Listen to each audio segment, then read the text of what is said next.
Hi, my name's Richard Williams and I'm one of the plumbing lecturers here at Gower College, Swansea.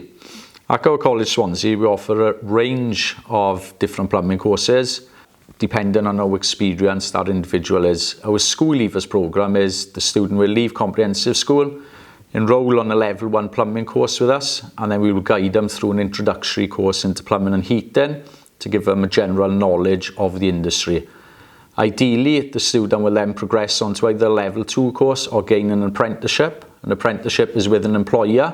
They will come and do the apprenticeship qualification, which is a level 2 course to be a plumbing installer, and then hopefully, if successful, we'll go on to the level 3 package, which will include a wide range of gas appliances, boilers, central heating systems, and if successful, they will then go on to their ACS qualification, where they can then gain their gas safe. Once they're gas safe registered, a lot of individuals then will try to go self-employed, and with Swansea being a massive area, there's a big scope for great success. It'll be great to see any new students enrolling on our full-time level 1 course or our apprenticeship course come September. If you have got any queries or any discussions you'd like to have, feel free to phone us at Gower College Swansea or just pop in and see one of the lecturers or teaching team and we'll point you in the right direction.